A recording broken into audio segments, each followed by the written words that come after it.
cura o pastor de la iglesia, y realmente por su cuenta trataba de hacer estudios de, por ejemplo, de taxidermia, de geología, mientras iba al colegio religioso.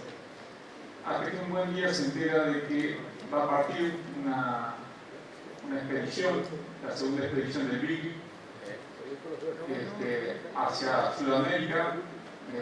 Esa segunda expedición estaba dirigida para cartografiar todo el continente sudamericano, y gracias a la influencia de su tío logra embarcarse como naturalista sin ser remunerado, dice, en aquella expedición que sin duda cambió las ciencias naturales del mundo, ¿no?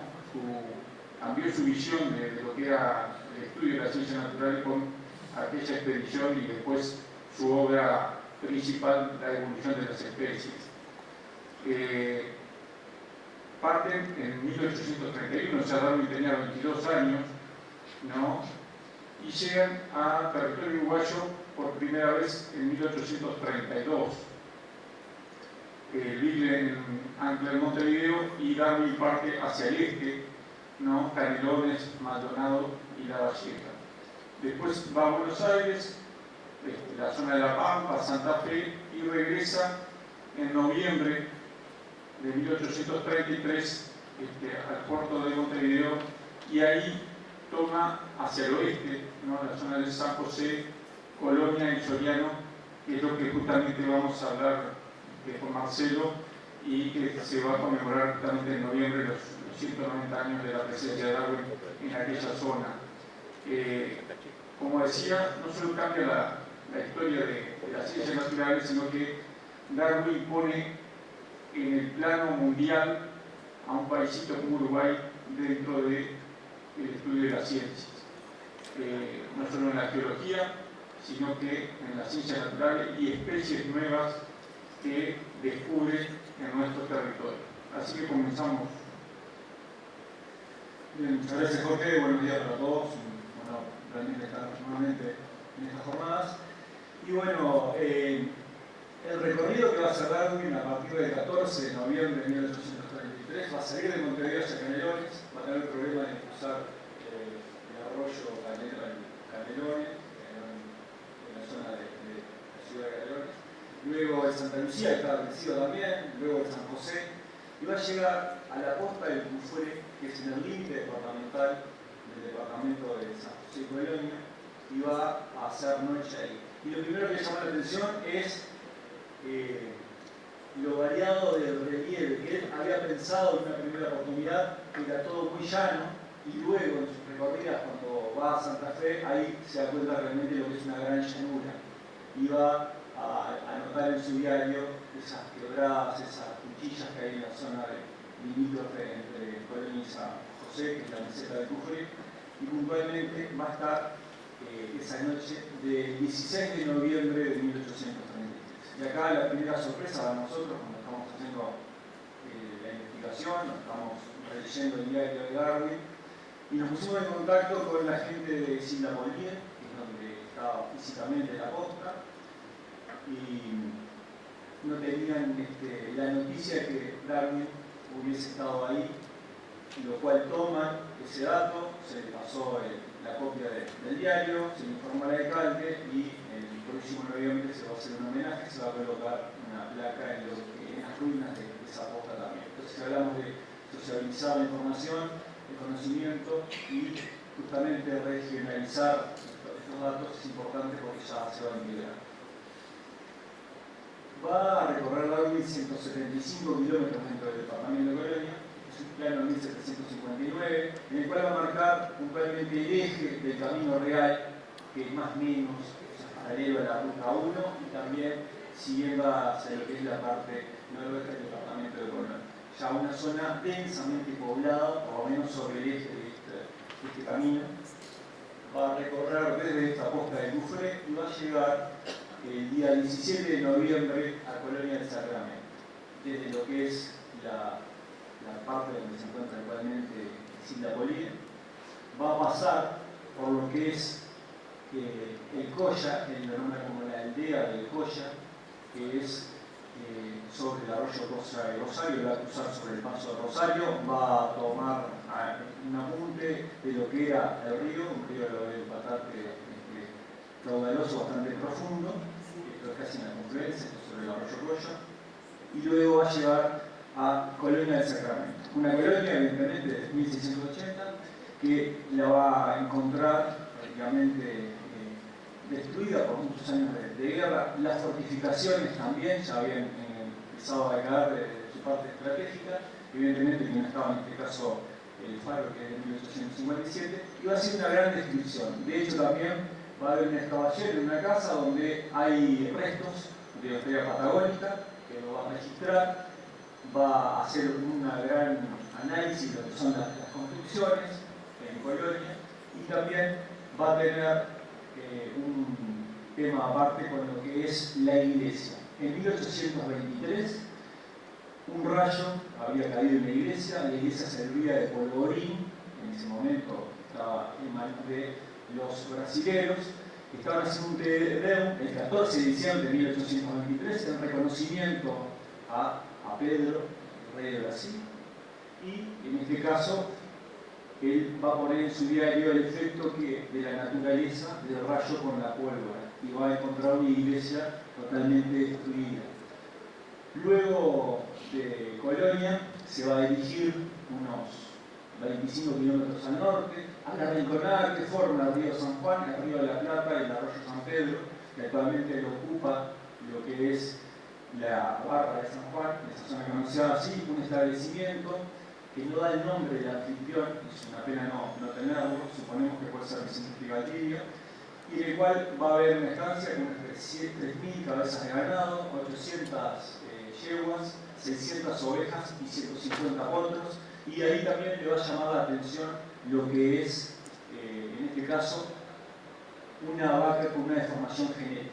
Él le llama la vaca ñata, consigue 2 cráneos que después lo va a mandar a través del capitán Sullivan de Buenos Aires, lugar que están actualmente en el Museo de Londres, y es una deformación genética, le llama mucho la atención, lo compara también con el silbaterio, una especie extinguida en la India, y él, evidentemente, que todos estos son datos para su teoría después.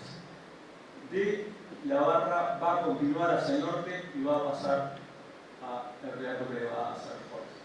Sí, en el diario no lo menciona, pero él escribe después, posteriormente, un libro, Geología de Sudamérica, donde dice que estuvo en Calera de las Huérfanas, y ahí encuentra una arenita roja que hoy comúnmente se llama balastro, que se usa de cimentación y jardinería rural, y posteriormente cruza el arroyo de las Vacas por el paso del cerro y se dirige hacia la desembocadura del Víbora, donde dice que esa noche se hospeda en la calera de un norteamericano. La calera del Víbora era la famosa calera de Narbona, la estancia de Juan de Narbona, el edificio más antiguo del interior del país, ¿no? Data de 1736.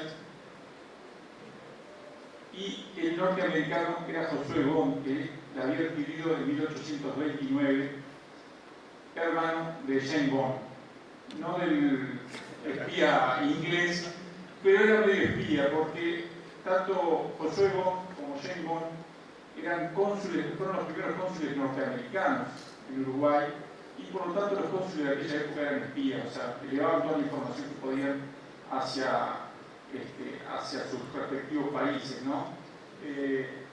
Obviamente que con el idioma ahí no tuvieron problema en hablarse, y Darwin al otro día, temprano, después de salir de Narbona, trata de buscar las marcas que había dejado un yaguareté, un puma, ¿no? En los árboles cerca de Punta Gorda, donde esa mañana llega a Punta Gorda y queda asombrado por el paisaje, ¿no? Ahí ve justamente el río Uruguay, el delta del Paraná y la naciente del río de la Plata, y estudia el perfil, de esa barranca, y ve la similitud de esa barranca con las barrancas del río Paraná, del Rosario, ¿no? Las mismas formaciones geológicas, los mismos estratos geológicos, que en el año 1987, Luca Rosselli, el profesor Luca Rosselli, decide hacer una escalera cortando la barranca en homenaje a Darwin, y es el segundo monumento que existe de Darwin en nuestro país. El primero es el de Cerro Clavel, como vamos a ver más adelante. El correo de la tarde se dirige a Soriano. Tenía información de que en Mercedes, en la zona de Mercedes, se había encontrado un cráneo de un animal extinto, ¿no? Y ese viaje lo acompaña Covington, que era el grumete del Bill, que llevaba una libretita. No es el diario de Darwin, pero hacía algunas anotaciones. Estuvimos a Mercedes, estuvimos a tal lado, que es interesante también de leer y complementa un poco el diario del naturalista Darwin. Pasa en una estancia del Bequelón, y ahí habla de los perros pastores, y le llama la atención que un perro prácticamente organiza todo el ganado. También habla de los gauchos y cómo montaban los jinetes, que eran cómo montaban los caballos. En fin, le llama la atención un montón de cosas. Habla incluso con los gauchos les preguntan qué tal eran las mujeres de Buenos Aires, si eran las más bonitas, si eran las peinetas más grandes las que usaban. En fin, el diario es rico en detalles, ¿no? Pero bueno, se encuentra con el cráneo de la megafauna, que Darwin, ese es el cráneo original, ¿no?, que se encuentra en el Museo de Londres. Darwin enviaba cada tanto, cuando podía, cajas con fósiles, animales, insectos, a Londres. O sea, era un científico que no era egoísta, ¿no? Repartía a los zoólogos, a los botánicos, a los paleontólogos toda esa información, y el cráneo lo estudia Owen, el famoso paleontólogo que comenzó con los dinosaurios, y le pone ese nombre justamente Toxodon pratensis, y creo que es la primera especie que encuentran en este territorio, ¿no? Bien, está sobre el Río Negro, en Cerro Claveles, hoy Zacachispa, pero antes Villa Darwin. También estudiando el perfil geológico de esa barranca, y este es el primer monumento que se hace en 1933 de Darwin, y la presencia de Darwin en el oeste de nuestro territorio. Vuelvo a repetir, el hecho importante de que Darwin esté aquí es que marca a nivel mundial que Uruguay aportó a la ciencia natural y a su estudio del libro del origen de las especies. Eso es todo. Muchas gracias.